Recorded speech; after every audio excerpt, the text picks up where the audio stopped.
वाहिगुरू जी का खालसा वाहिगुरू जी की फतेह। मैं अमरवीर सिंह अज दे प्रोग्राम च आप सब दर्शकों का स्वागत करदा। व्यूअर्स, जम्मू कश्मीर दे उड़ी च भारती फौज के कैंप ते होए अतवादी हमले की जांच नैशनल इन्वेस्टिगेशन एजेंसी ने जम्मू कश्मीर पुलिस तो अपने हत्थां च लै लई है अते इस संबंधी मामला दर्ज कर लिया गया। NIA की 6 मैंबरी टीम ने उड़ी पहुंच के इस संबंधी जांच शुरू कर दी है। बीते ऐतवार उड़ी च फौजी कैंप ते 4 अतवादियों ने हमला कर दिता सी, जिस 18 जवान हलाक हो गए सन अते कई होर जख्मी होए सन। अज असीं उड़ी हमले अते पंजाब नाल संबंधित होर सियासी मसलियां ते रोजाना पहरेदार अखबार के एडिटर सरदार जसपाल सिंह हेरा नाल गलबात करांगे। आओ अज दी विचार चर्चा की शुरुआत करते हैं। हाँ जी हेरा साहब, वाहिगुरू जी का खालसा वाहिगुरू जी की फतेह। वाहिगुरू जी का खालसा वाहिगुरू जी की फतेह। ਹੀਰਾਂ ਸਾਹਿਬ, ਸਾਰਿਆਂ ਤੋਂ ਪਹਿਲਾਂ ਆਪਾਂ ਆਪਣੀ ਗੱਲਬਾਤ ਸ਼ੁਰੂ ਕਰਦੇ ਹਾਂ ਕਿ ਜਿਹੜਾ ਜੰਮੂ ਕਸ਼ਮੀਰ ਦੇ ਵਿੱਚ ਉੜੀ 'ਚ ਹਮਲਾ ਹੋਇਆ ਉਹਦੇ ਨਾਲ ਜੇ ਅਸੀਂ ਮੀਡੀਆ ਦੀਆਂ ਖਬਰਾਂ ਦੇ ਹਵਾਲੇ ਨਾਲ ਦੇਖੀਏ ਤਾਂ ਕੀ ਹੋਇਆ, ਕਿਵੇਂ ਹੋਇਆ, ਉਹਦੀਆਂ ਸਾਰੀਆਂ ਡਿਟੇਲਸ ਮੌਜੂਦ ਨੇ। ਪਰ ਇੱਕ ਗੱਲ ਸਾਫ਼ ਜੀ ਸਾਹਮਣੇ ਆਉਂਦੀ ਹੈ ਕਿ ਜਿਹੜਾ ਫੋਕਸ ਪਿਛਲੇ ਦਿਨਾਂ ਦੇ ਵਿੱਚ ਜੰਮੂ ਕਸ਼ਮੀਰ ਦੀ ਜਿਹੜੀ ਹਿਊਮਨ ਰਾਈਟਸ ਅਬਿਊਜ਼ਸ ਦੀਆਂ ਅਟਰੋਸਿਟੀਜ਼ ਦੀਆਂ ਸਿਚੁਏਸ਼ਨ ਚੱਲ ਰਹੀ ਹੈ ਉਹਦੀ ਜਿਹੜੀ फोकस है ਉਹਦੇ ਤੋਂ ਹਟ ਕੇ ਇਸ ਘਟਨਾ ਦੇ ਉੱਪਰ ਫੋਕਸ ਹੋਇਆ ਜਿਹੜਾ ਕਿ ਅੱਤਵਾਦ ਦੇ ਨਾਲ ਜੋੜਿਆ ਗਿਆ। ਫਿਰ ਨਾਲ ਇੰਡੀਆ ਦੀ ਤੇ ਪਾਕਿਸਤਾਨ ਦੀ ਬਲੇਮ ਗੇਮ ਸ਼ੁਰੂ ਹੋ ਗਈ। ਉਹ ਉਧਰੋਂ ਕਹਿੰਦੇ ਆ, ਇਹ ਇਧਰੋਂ ਕਹਿੰਦੇ ਆ, ਤੇ ਇਹਦੇ ਨਾਲ ਇੰਟਰਨੈਸ਼ਨਲੀ ਵੀ ਜਿਹੜਾ ਫੋਕਸ ਸੀਗਾ ਉਹ ਕੰਪਲੀਟਲੀ ਸ਼ਿਫਟ ਹੋ ਗਿਆ। ਤਾਂ ਇਹਦੀ ਜਿਹੜੀ ਹੁਣ ਜਾਂਚ ਦੇ ਹਵਾਲੇ ਨਾਲ ਉਹ ਜੋ ਵੀ ਉੱਥੇ ਗਰਾਊਂਡ ਲੈਵਲ ਤੇ ਚੱਲ ਰਿਹਾ ਇਹਨੂੰ ਸਾਰੇ ਨੂੰ ਤੁਸੀਂ ਆਪਣੀ ਨੁਕਤਾ ਨਿਗਾਹ ਤੋਂ ਕਿਵੇਂ ਦੇਖਦੇ ਹੋ? देखो, जिस तरह पिछले दिनों के कश्मीर के निरंतर 4 महीनों तो एक गुस्सा उभर रहा सी कश्मीरियों के विच, निरंतर वो घटनावां वापर रही सी जिहड़ियां मनुखी अधिकारां दा पूरी तरह घाण हो रहा सी। जम्मू कश्मीर के विच किसी पासे भी कोई शांति वाली गल नहीं सी। दूसरे पासे जम्मू कश्मीर के विच जिहड़े ज्वालामुखी फटी हुई सी उहनूं शांत करन दी बजाए ਜਿਹੜੇ ਦੇਸ਼ ਦੇ ਹਾਕਮ ਸੀ, ਹਿੰਦੁਸਤਾਨ ਦੇ ਹਾਕਮ ਸੀ, ਉਹਨਾਂ ਵੱਲੋਂ ਉਲਟਾ ਜਿਸ ਤਰ੍ਹਾਂ ਸਾਰਕ ਸੰਮੇਲਨ ਦੇ ਵਿੱਚ ਪਾਕਿਸਤਾਨ ਤੇ ਅਟੈਕ ਕੀਤਾ ਗਿਆ, ਮੋਦੀ ਵੱਲੋਂ ਪੂਰੀ ਤਰ੍ਹਾਂ ਪਾਕਿਸਤਾਨ ਤੇ ਅਟੈਕ ਕੀਤਾ ਗਿਆ ਕਿ ਸਾਡੇ ਗੁਆਂਢ ਦਾ ਇੱਕ ਦੇਸ਼ ਆ ਜਿਹੜਾ ਉਹ ਅੱਤਵਾਦ ਦਾ ਘਰ ਆ ਜਾਂ ਉਹ ਅੱਤਵਾਦ ਦੀ ਜੜ ਆ। ਮਤਲਬ ਪੂਰੀ ਤਰ੍ਹਾਂ ਇਹਨਾਂ ਦਾ ਇੱਕ ਹਿੰਦੁਸਤਾਨ ਵਾਲਿਆਂ ਦਾ ਇੱਕ ਪੂਰੀ ਤਰ੍ਹਾਂ ਪਾਕਿਸਤਾਨ ਤੇ ਅਟੈਕ ਸੀ ਜਿਹੜਾ ਉਹਨੂੰ ਜਸਟੀਫਾਈ ਕਰਨਾ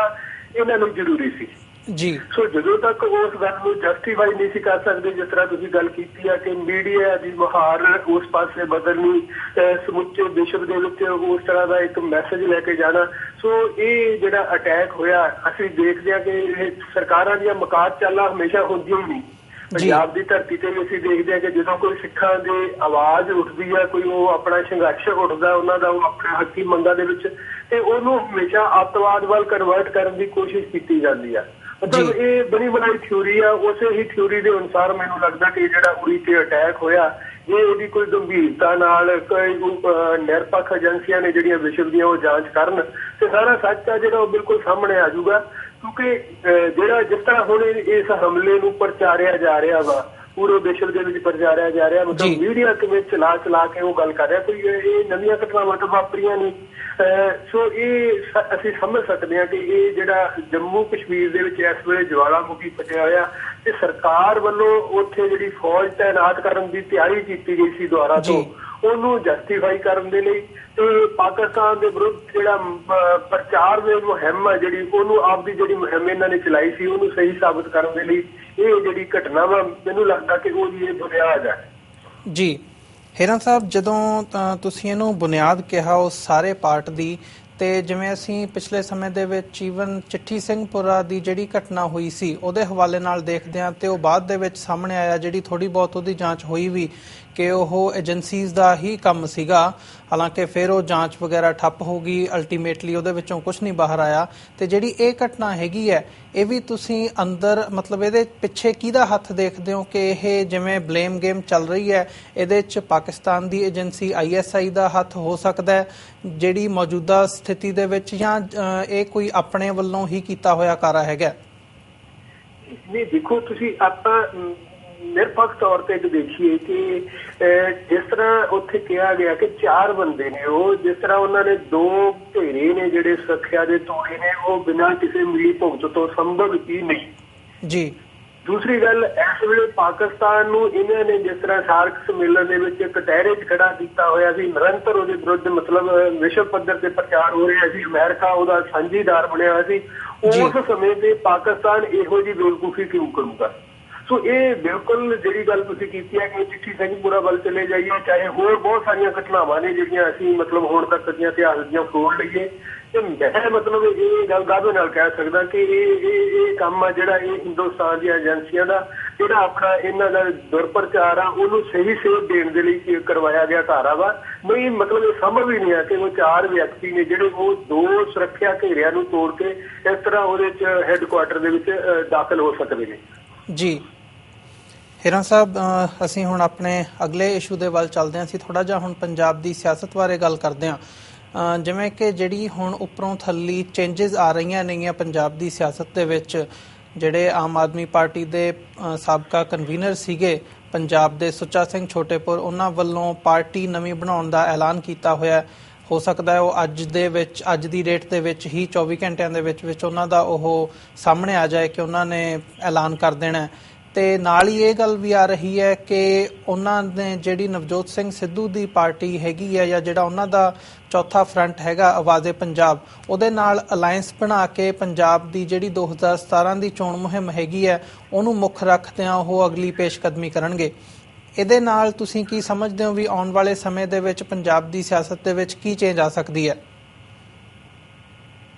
ਦੇਖੋ, ਪੰਜਾਬ ਦੀ ਸਿਆਸਤ 'ਚ ਇਸ ਵੇਲੇ ਅਸੀਂ ਕਹਿ ਸਕਦੇ ਹਾਂ ਕਿ ਜਿਹੜਾ ਸਿਆਸਤ ਦਾ ਪਾਣੀ ਆ ਉਹ ਬੜਾ ਤੇਜ਼ੀ ਨਾਲ ਵਗ ਰਿਹਾ ਤੇ ਪੂਰੀ ਤਰ੍ਹਾਂ ਗੰਧਲਾ ਹੈ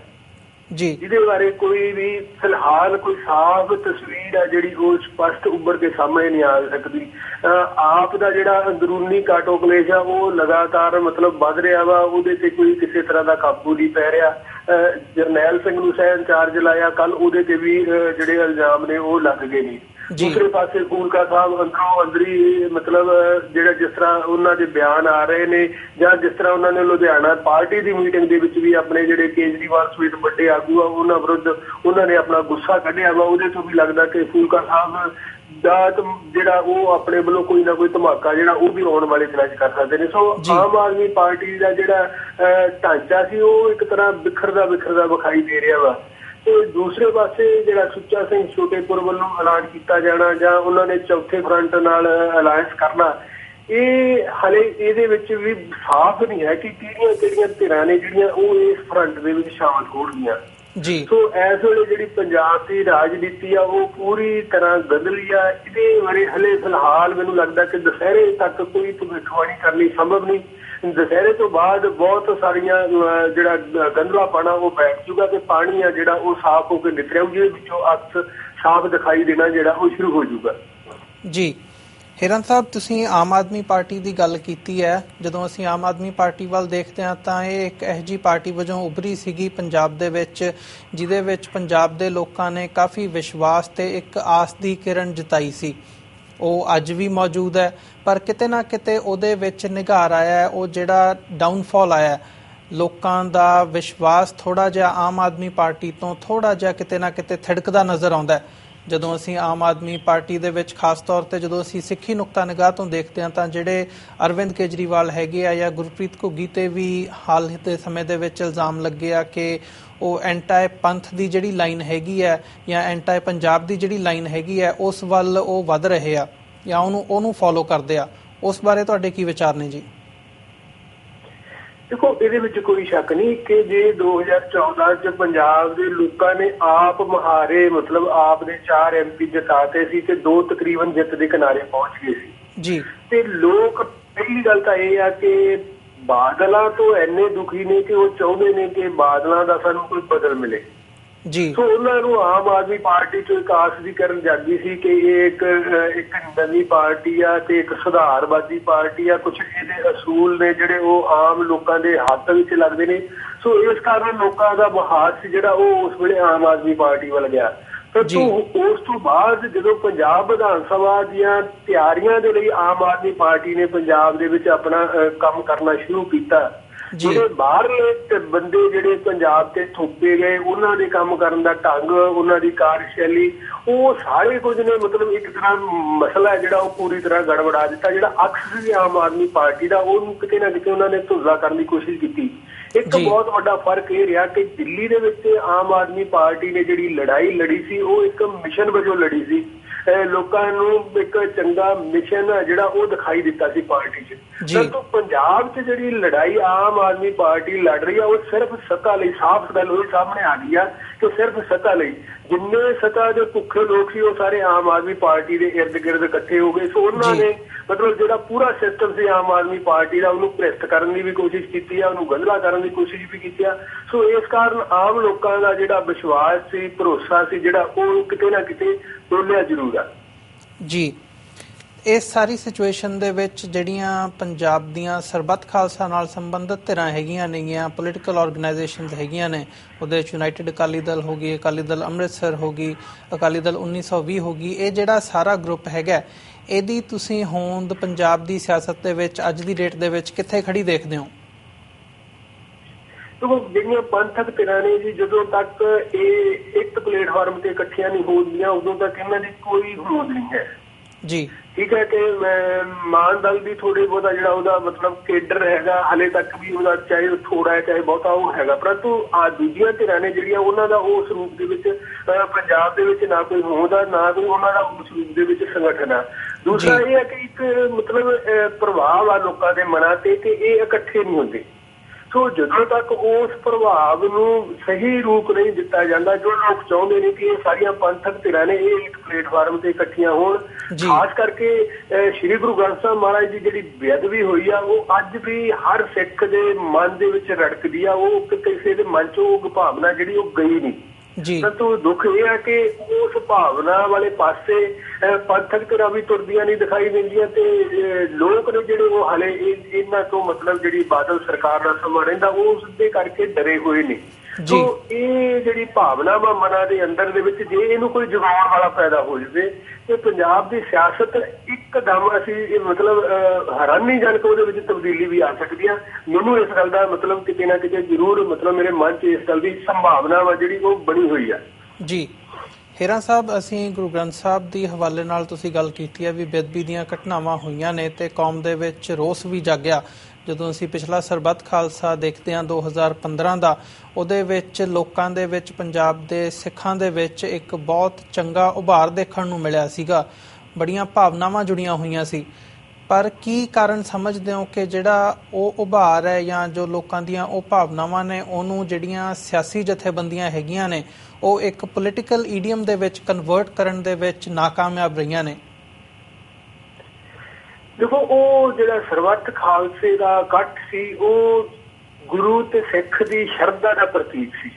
ਜੀ। ਪਰੰਤੂ ਜਦੋਂ ਉਸ ਇਕੱਠ ਦਾ ਸਿਆਸੀਕਰਨ ਕਰਨ ਦੀ ਕੋਸ਼ਿਸ਼ ਕੀਤੀ ਤਾਂ ਉਹ ਸ਼ਰਧਾ ਸੀ ਜਿਹੜੀ ਉਹ ਕਿਤੇ ਨਾ ਕਿਤੇ ਢਿੜਕ ਗਈ, ਜਿਸ ਕਾਰਨ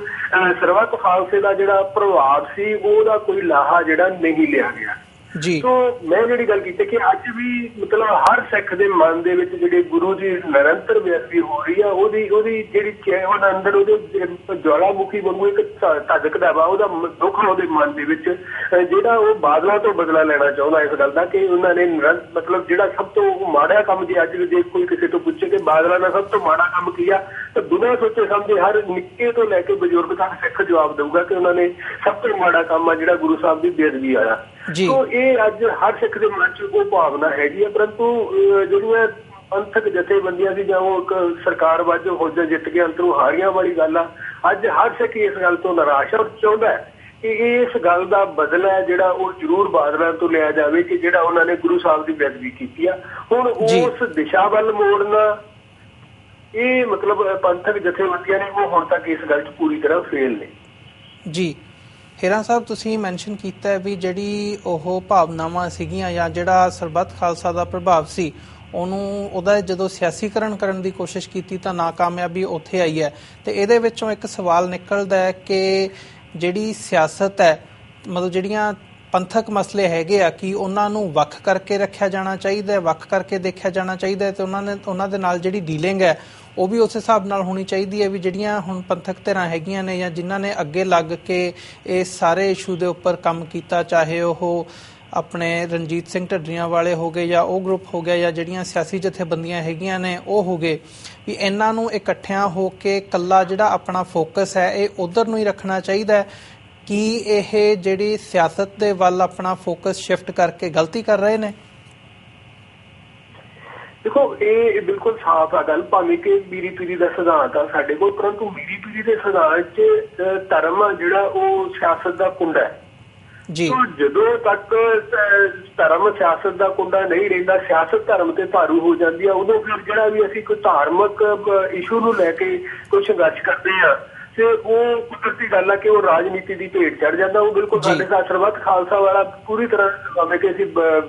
ਬੀਤੇ ਸਮੇਂ 'ਚ ਵੀ ਦੇਖਿਆ, ਪਰੰਤੂ ਆ ਸਰਬੱਤ ਖਾਲਸਾ ਵਾਲਾ ਸਾਡੇ ਕੋਲ ਵਰਤਮਾਨ ਮਤਲਬ ਐਡਾ ਵੱਡਾ ਮਤਲਬ ਕੌਮ ਜਿਸ ਮੁੱਦੇ ਤੇ ਖੜੀ ਹੋ ਗਈ ਸੀ ਪੂਰੀ ਤਰ੍ਹਾਂ, ਸੋ ਉਸ ਨੂੰ ਅਸੀਂ ਸਿਆਸੀ ਦੇਗ ਦੇ ਵਿੱਚ ਪੂਰੀ ਤਰ੍ਹਾਂ ਰੋੜ ਕੇ ਰੱਖ ਦਿੱਤਾ। ਸੋ ਜਿੱਥੇ ਸਾਡਾ ਧਾਰਮਿਕ ਮਸਲਾ ਵਾ ਉਹਨੂੰ ਧਾਰਮਿਕ ਜਿਹੜਾ ਸਾਡੇ ਰਹੁ ਰੀਤਾਂ ਨੇ, ਸਾਡੇ ਸਿੱਖ ਸਿਧਾਂਤ ਆ, ਸਾਡੀਆਂ ਪਰੰਪਰਾਵਾਂ ਨੇ, ਸਾਡੀ ਮਰਿਆਦਾ ਨੇ, ਸਾਨੂੰ ਉਸ ਨੂੰ ਉਸੇ ਹੀ ਤਰ੍ਹਾਂ ਨਜਿੱਠਣਾ ਪਊਗਾ, ਤਦ ਅਸੀਂ ਉਸ ਦੇ ਵਿੱਚ ਸਫਲ ਹੋ ਸਕਾਂਗੇ ਜੀ। ਹੀਰਾ ਸਾਹਿਬ, ਜਿਵੇਂ ਤੁਸੀਂ ਕਿਹਾ ਵੀ ਇਹਨੂੰ ਜਿਹੜੇ ਸਾਡੇ ਪੰਥਕ ਮਸਲੇ ਹੈਗੇ ਆ ਉਹਨਾਂ ਨੂੰ ਪੰਥਕ ਰਿਵਾਇਤਾਂ ਦੇ ਅਨੁਸਾਰ ਹੀ ਨਜਿੱਠਣ ਦੀ ਲੋੜ ਹੈਗੀ ਆ, ਤਾਂ ਜਦੋਂ ਅਸੀਂ ਪਿਛਲੇ ਦਿਨਾਂ ਦੇ ਵਿੱਚ SGPC ਦੇ ਹਵਾਲੇ ਨਾਲ ਦੇਖਦੇ ਹਾਂ ਜਿਹੜਾ ਸੁਪਰੀਮ ਕੋਰਟ ਦਾ ਫੈਸਲਾ ਆਇਆ ਆਪਣੀ ਸਹਿਜਧਾਰੀ ਇਸ਼ੂ ਦੇ ਉੱਪਰ, ਉਹਨੂੰ ਤੁਸੀਂ ਕਿਵੇਂ ਦੇਖਦੇ ਹੋ ਕਿ ਜਿਹੜਾ ਇਹ ਗੱਲ ਹੈਗੀ ਹੈ ਪੰਥਕ ਸਫਾਂ ਦੇ ਵਿੱਚ ਇੱਕ ਇਹ ਵੀ ਗੱਲ ਸਾਹਮਣੇ ਆਉਂਦੀ ਹੈ ਕਿ ਜਿਹੜਾ 1925 ਦਾ ਗੁਰਦੁਆਰਾ ਐਕਟ ਸੀਗਾ ਉਹਦੇ ਅਧੀਨ ਜਿਹੜੀ ਆ ਸਾਰੀ ਇਹ ਵਾਗਡੋਰ ਹੈਗੀ ਹੈ ਇਹ ਕੌਂਸਟੀਟਿਊਸ਼ਨ ਦੇ ਅਧੀਨ ਆ ਗਈ ਤੇ ਇਹ ਉਹ ਅੱਜ ਇੰਡੀਅਨ ਜਿਹੜੀ ਭਾਰਤੀ ਹਕੂਮਤ ਹੈਗੀ ਹੈ ਉਹਦੇ ਹੱਥ ਵਿੱਚ ਹੈਗੀ ਆ। ਤਾਂ ਜਦੋਂ ਇਹ ਸਿਚੁਏਸ਼ਨ ਅਸੀਂ ਦੇਖਦੇ ਹਾਂ ਤਾਂ ਉੱਥੇ ਪੰਥਕ ਰਿਵਾਇਤਾਂ ਜਾਂ ਜਿਹੜੀ ਪੰਥਕ ਸੋਚ ਹੈਗੀ ਹੈ ਉਹ ਕਿਵੇਂ ਲਾਗੂ ਕੀਤੀ ਜਾ ਸਕਦੀ ਹੈ? ਦੇਖੋ, ਇਹ ਜਿਹੜਾ ਤੁਸੀਂ ਸਵਾਲ ਕੀਤਾ ਬੜਾ ਗਹਿਰ ਤੇ ਗੰਭੀਰ ਸਵਾਲ ਹੈ, ਜਿਹਦੇ ਵੱਲ ਮਤਲਬ ਅਸੀਂ ਹਾਲੇ ਤੱਕ ਕੌਮ ਨੇ ਇਸ ਪਾਸੇ ਧਿਆਨ ਦੇਣ ਦੀ ਕੋਸ਼ਿਸ਼ ਹੀ ਨਹੀਂ ਕੀਤੀ ਕਿ ਸਾਡਾ ਜਿਹੜਾ ਧਾਰਮਿਕ ਜਾਂ ਗੁਰਦੁਆਰਾ ਪ੍ਰਬੰਧ ਹੈ ਜਿਹੜਾ ਉਹ ਪੂਰੀ ਤਰ੍ਹਾਂ ਸਰਕਾਰ ਨੇ ਆਪਣੇ ਹੱਥਾਂ ਦੇ ਵਿੱਚ, ਚਾਹੇ ਉਹ 1925 ਐਕਟ ਦੀ ਗੱਲ ਕਰ ਲਈਏ ਚਾਹੇ ਅਸੀਂ ਅੱਜ ਦੀ ਗੱਲ ਕਰ ਲਈਏ, ਉਹ ਪੂਰੀ ਤਰ੍ਹਾਂ ਸਰਕਾਰ ਦੇ ਹੱਥਾਂ ਵਿੱਚ ਚਲਿਆ ਗਿਆ। ਸੋ ਠੀਕ ਹੈ ਕਿ ਸਹਿਜਧਾਰੀ ਵੋਟ ਵਾਲਾ ਮਸਲਾ ਵਾ, ਪਰੰਤੂ ਇਹ ਵੀ ਸਾਨੂੰ ਬੜੀ ਗੈਰ ਗੰਭੀਰਤਾ ਨਾਲ ਵੇਖਣ ਵਾਲੀ ਗੱਲ ਆ ਕਿ ਇਹ ਜਿਹੜੇ ਲੋਕ ਨੇ ਸਹਿਜਧਾਰੀ ਵਾਲੇ ਮੁੱਦੇ ਤੇ ਵੀ ਕੌਮ ਦੇ ਵਿੱਚ ਇੱਕ ਨਵੀਂ ਵੰਡ ਆ, ਜਿਹੜੀ ਨਵੀਂ ਲਕੀਰ ਆ ਜਿਹੜੀ ਉਹ ਖੜੀ ਕਰਨੀ ਚਾਹੁੰਦੇ ਨੇ। ਤੇ ਜਿਹੜਾ ਮਤਲਬ ਅਸੀਂ ਜਿਹੜੇ ਸਿੱਖ ਨੌਜਵਾਨ ਨੇ ਜਿਹੜੇ ਕਿਸੇ ਕਾਰਨ ਪਤਿਤ ਹੋ ਗਏ ਨੇ, ਅਸੀਂ ਮਤਲਬ ਉਹਨਾਂ ਨੂੰ ਆਪਣੇ ਤਲਾਵੇ ਵਿੱਚ ਲੈਣ ਵਾਲੀ ਗੱਲ ਆ ਜਿਹੜੀ ਉਹਨੂੰ ਵੀ ਭੁੱਲ ਜਾਈਏ। ਸੋ ਜਦੋਂ ਤੱਕ ਕੌਮ ਇਸ ਪਾਸੇ, ਕਿਉਂਕਿ 1925 ਦਾ ਐਕਟ ਅਸੀਂ ਸਮਝ ਸਕਦੇ ਹਾਂ ਕਿ ਉਹ ਅੰਗਰੇਜ਼ ਸਰਕਾਰ ਸੀ, ਵਿਦੇਸ਼ੀ ਸਰਕਾਰ ਸੀ, ਉਹਨੇ ਆਪਣੇ ਹੱਥਾਂ ਦੇ ਵਿੱਚੋਂ ਪ੍ਰਬੰਧ ਆ ਜਿਹੜਾ ਉਹ ਉਸ ਵੇਲੇ ਵੀ ਨਹੀਂ ਜਾਣ ਦਿੱਤਾ, ਤੇ ਅੱਜ ਵੀ ਸਾਡੇ ਲਈ ਵਿਦੇਸ਼ੀ ਸਰਕਾਰ ਆ ਜਿਹੜੀ ਸਮੇਂ ਦੀ ਸਰਕਾਰ ਆ, ਉਹ ਵੀ ਸਾਡੇ ਗੁਰਧਾਮਾਂ ਦਾ, ਸਾਡੇ ਮਤਲਬ ਜਿਹੜਾ ਸਿੱਖੀ ਦਾ ਧੁਰਾ ਵਾ ਉਹਦਾ ਪ੍ਰਬੰਧ ਆ ਜਿਹੜਾ ਉਹ ਆਪਣੇ ਹੱਥਾਂ ਵਿੱਚ ਲੈ ਕੇ ਬੈਠੇ ਨੇ। ਸੋ ਕੌਮ ਨੂੰ ਇਸ ਪਾਸੇ ਨਵੇਂ ਸਿਰੇ ਤੋਂ ਜ਼ਰੂਰ ਸੋਚਣਾ ਪਊਗਾ ਕਿ ਆਖਰ ਨੂੰ ਸ਼੍ਰੋਮਣੀ ਗੁਰਦੁਆਰਾ ਪ੍ਰਬੰਧਕ ਕਮੇਟੀ, ਜਿਹਨੂੰ ਅਸੀਂ ਮਤਲਬ ਸਿੱਖਾਂ ਦੀ ਚੁਣੀ ਹੋਈ ਨੁਮਾਇੰਦਾ ਜਮਾਤ, ਸਰਮੌਰ ਜਮਾਤ ਸਮਝਦੇ ਹਾਂ, ਜੇ ਉਹਦਾ ਪ੍ਰਬੰਧ ਹੀ ਸਿੱਖਾਂ ਦੇ ਕੋਲ ਨਹੀਂ, ਉਹ ਵੀ ਇੱਕ ਤਰ੍ਹਾਂ ਦੀ ਮਤਲਬ ਅੱਜ ਤੱਕ ਬੋਰਡ ਆ, ਜੇ ਅਸੀਂ ਪਾਰਲੀਮੈਂਟ ਦੇ ਜਾਂ ਕਾਨੂੰਨ ਦੇ ਵਿੱਚ ਦੇਖੀਏ ਕਿ ਅੱਜ ਤੱਕ ਵੀ ਬੋਰਡ ਆ ਜਿਹਨੂੰ ਜਦੋਂ ਮਰਜ਼ੀ ਕੇਂਦਰ ਸਰਕਾਰ ਹਟਾ ਤੋੜ ਸਕਦੀ ਹੈ, ਜਦੋਂ ਮਰਜ਼ੀ ਉਹਦੇ ਵਿੱਚ ਕੋਈ ਤਰਮੀਮ ਕਰ ਸਕਦੀ ਆ, ਉੱਥੇ ਸਿੱਖਾਂ ਦੀ ਕੋਈ ਹੋਂਦ ਨਹੀਂ। ਸੋ ਇਸ ਪਾਸੇ ਮਤਲਬ ਸਿੱਖ ਕੌਮ ਦੇ ਜਿਹੜੇ ਦਾਨਸ਼ਵਰ ਨੇ, ਬੁੱਧੀਜੀਵੀ ਨੇ, ਸਾਨੂੰ ਨਵੇਂ ਸਿਰੇ ਤੋਂ ਇਹ ਸਾਰੀ ਗੱਲ ਸੋਚ ਕੇ ਕਿ ਗੁਰੂ ਘਰਾਂ ਦਾ ਪ੍ਰਬੰਧ ਆ ਜਿਹੜਾ ਉਹ ਕਿਸ ਤਰ੍ਹਾਂ ਹੋਣਾ ਚਾਹੀਦਾ, ਸਿੱਖੀ ਸਿਧਾਂਤਾਂ ਦੀ ਰਾਖੀ ਆ ਜਿਹੜੀ ਉਹ ਕਿਸ ਤਰ੍ਹਾਂ, ਇਹ ਸਾਨੂੰ ਸਾਰਿਆਂ ਨੂੰ ਸ੍ਰੀ ਅਕਾਲ ਤਖ਼ਤ ਸਾਹਿਬ ਦੀ ਪ੍ਰਭੂ ਸੱਤਾ ਦੀ ਜਦੋਂ ਤੱਕ ਅਸੀਂ ਗੱਲ ਨਹੀਂ ਕਰਦੇ, ਸ੍ਰੀ ਅਕਾਲ ਤਖ਼ਤ ਸਾਹਿਬ ਦੀ ਆਜ਼ਾਦ ਪ੍ਰਭੂ ਸੱਤਾ ਹੈ ਜਿਹੜੀ ਉਹਨੂੰ ਅਸੀਂ ਬਰਕਰਾਰ ਨਹੀਂ ਕਰਦੇ, ਉਦੋਂ ਤੱਕ ਮੈਨੂੰ ਲੱਗਦਾ ਕਿ ਇਹ ਸਾਰੇ ਮਸਲੇ ਨੇ ਜਿਹੜੇ ਸ਼ਾਇਦ ਅਸੀਂ ਹੱਲ ਨਹੀਂ ਕਰ ਸਕਾਂਗੇ। ਜੀ ਹੀਰਾ ਸਾਹਿਬ, ਜਦੋਂ ਅਸੀਂ ਇਹ ਸਾਰੀ ਸਿਚੁਏਸ਼ਨ ਜਿਹਦੇ ਬਾਰੇ ਅਸੀਂ ਅੱਜ ਗੱਲ ਕੀਤੀ ਹੈ, ਪੰਜਾਬ ਦੀ ਸਿਆਸਤ ਹੋ ਗਈ, ਪੰਜਾਬ ਦੇ ਸਾਡੇ ਸਿੱਖਾਂ ਦੇ ਜਿਹੜੇ ਧਾਰਮਿਕ ਮਸਲੇ ਹੈਗੇ ਨੇ ਉਹ ਹੋ ਗਏ, ਤੇ ਜਦੋਂ ਅਸੀਂ ਕਸ਼ਮੀਰ ਦੇ ਵੱਲ ਦੇਖਦੇ ਹਾਂ ਜਿਹੜੀ ਹਿਊਮਨ ਰਾਈਟਸ ਦੀਆਂ ਵਾਇਲੇਸ਼ਨਸ ਦੀਆਂ ਘਟਨਾਵਾਂ ਕਸ਼ਮੀਰ ਦੇ ਹਵਾਲੇ ਨਾਲ ਹੋ ਰਹੀਆਂ ਨੇ, ਉਸ ਹਵਾਲੇ ਨਾਲ ਜਿਹੜੀ ਸਿਚੁਏਸ਼ਨ ਹੁਣ ਪਾਕਿਸਤਾਨ ਤੇ ਇੰਡੀਆ ਦੀ ਇੱਕ ਦੂਜੇ ਨੂੰ ਬਲੇਮ ਗੇਮ ਕਰਨ ਦੀ ਸਾਹਮਣੇ ਆਈ ਹੈ ਤੇ ਈਵਨ ਮੀਡੀਆ ਦੇ ਵਿੱਚ ਇੱਥੋਂ ਤੱਕ ਹੋ ਗਿਆ ਕਿ ਇਹ ਵਾਰ ਦੀ ਇੱਕ ਸਿਚੁਏਸ਼ਨ ਆਉਣ ਵਾਲੇ ਦਿਨਾਂ ਦੇ ਵਿੱਚ ਜੋ ਦਿਖ ਰਹੀ ਹੈ ਉਹ ਬਣਦੀ ਜਾ ਰਹੀ ਹੈ। ਇਸ ਹਵਾਲੇ ਨਾਲ ਤੁਸੀਂ ਪੰਜਾਬ ਦੇ ਲੋਕਾਂ ਨੂੰ ਤੇ ਖਾਸ ਕਰਕੇ ਜਿਹੜਾ ਪੰਜਾਬੀ ਡਾਇਸਪੋਰਾ ਹੈਗਾ ਉਹਨਾਂ ਨੂੰ ਅੰਤ ਦੇ ਵਿੱਚ ਕੀ ਮੈਸੇਜ ਦੇਣਾ ਚਾਹੋਗੇ? ਦੇਖੋ, ਮੈਂ ਜਿਹੜੀ ਗੱਲ ਨੂੰ ਮਹਿਸੂਸ ਕਰ ਰਿਹਾ ਕਿ ਜੇ ਹਿੰਦੁਸਤਾਨ ਪਾਕਿਸਤਾਨ 'ਚ ਜੰਗ ਲੱਗਦੀ ਹੈ, ਕਿਸੇ ਦਾ ਕੋਈ ਨੁਕਸਾਨ ਹੋਵੇ ਚਾਹੇ ਨਾ ਹੋਵੇ,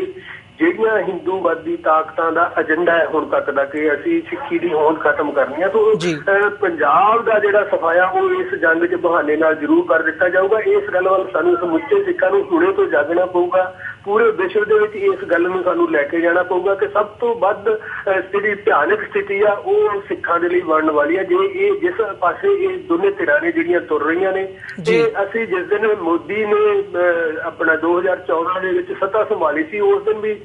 ਸਮੁੱਚੇ ਸਿੱਖ ਜਗਤ ਨੂੰ ਇਸ ਗੱਲ ਲਈ ਮਤਲਬ ਜਾਗਰੂਕ ਕੀਤਾ ਸੀ ਕਿ ਇਹਨਾਂ ਦਾ ਜਿਹੜਾ ਏਜੰਡਾ ਆਖਰ ਨੂੰ ਜੇ ਅਗਲੀ ਚੋਣ ਇਹਨਾਂ ਦੇ 2019 ਦੀ ਜਿੱਤਣੀ ਹੈ ਤੇ ਉਹ ਪਾਕਿਸਤਾਨ ਵਿਰੁੱਧ ਜ਼ਹਿਰ ਪੈਦਾ ਕਰਕੇ ਪਾਕਿਸਤਾਨ ਵਿਰੁੱਧ ਜੰਗ ਲਾ ਕੇ ਪੈਦਾ ਕਰਨੀ ਹੈ, ਪਰੰਤੂ ਉਹਦਾ ਨਿਸ਼ਾਨਾ ਸਿੱਖ ਕੌਮ ਨੇ ਬਣਨਾ। ਸੋ ਸਾਨੂੰ ਇਸ ਪਾਸੇ ਜਾਗ ਕੇ ਜਾਗਰੂਕ ਹੋ ਕੇ ਪੂਰੇ ਤੱਥਾਂ ਦੇ ਸਹਿਤ ਸਮੁੱਚੀ ਦੁਨੀਆ ਨੂੰ ਇਸ ਪਾਸੇ ਜ਼ਰੂਰ ਸਾਨੂੰ ਜਾਣੂ ਕਰਵਾਉਣਾ ਪੈਣਾ। ਜੀ ਹੀਰਾ ਸਾਹਿਬ, ਤੁਸੀਂ ਅੱਜ ਆਪਣਾ ਸਮਾਂ ਕੱਢਿਆ ਤੇ ਸਾਡੇ ਦਰਸ਼ਕਾਂ ਨਾਲ ਇਹਨਾਂ ਸਾਰਿਆਂ ਮੁੱਦਿਆਂ ਦੇ ਉੱਪਰ ਆਪਣੇ ਵਿਚਾਰ ਸਾਂਝੇ ਕੀਤੇ, ਇਸ ਲਈ ਤੁਹਾਡਾ ਬਹੁਤ ਬਹੁਤ ਧੰਨਵਾਦ ਜੀ। ਇਸੇ ਦੇ ਨਾਲ ਅਸੀਂ ਅੱਜ ਦੇ ਸ਼ੋਅ ਵਿੱਚ ਤੁਹਾਡੇ ਕੋਲੋਂ ਇੱਥੇ ਹੀ ਇਜਾਜ਼ਤ ਲੈਂਦੇ ਹਾਂ ਜੀ। ਵਾਹਿਗੁਰੂ ਜੀ ਕਾ ਖਾਲਸਾ, ਵਾਹਿਗੁਰੂ ਜੀ ਕੀ ਫਤਿਹ। ਵਾਹਿਗੁਰੂ ਜੀ ਕੀ ਫਤਿਹ। ਵਿਊਅਰਸ, ਇਹ ਸੀਗੇ ਜਸਪਾਲ ਸਿੰਘ ਹੇਰਾ ਜਿਨ੍ਹਾਂ ਨੇ ਇਹਨਾਂ ਸਾਰੇ ਇਸ਼ੂਜ਼ ਦੇ ਉੱਪਰ ਡਿਟੇਲਸ ਦੇ ਵਿੱਚ ਸਾਨੂੰ ਜਾਣਕਾਰੀ ਦਿੱਤੀ ਹੈ ਤੇ ਉਮੀਦ ਕਰਦਾ ਕਿ ਅੱਜ ਦਾ ਜਿਹੜਾ ਸ਼ੋਅ ਹੈ ਇਹ ਤੁਹਾਨੂੰ ਪਸੰਦ ਆਇਆ ਹੋਊਗਾ। ਇਸੇ ਤਰ੍ਹਾਂ ਦੇ ਮੁੱਦਿਆਂ ਦੇ ਨਾਲ ਕੱਲ ਨੂੰ ਦੁਬਾਰਾ ਫਿਰ ਮੁਲਾਕਾਤ ਹੋਵੇਗੀ ਜੀ। ਇਜਾਜ਼ਤ ਦਿਓ। ਵਾਹਿਗੁਰੂ ਜੀ ਕਾ ਖਾਲਸਾ, ਵਾਹਿਗੁਰੂ ਜੀ ਕੀ ਫਤਿਹ।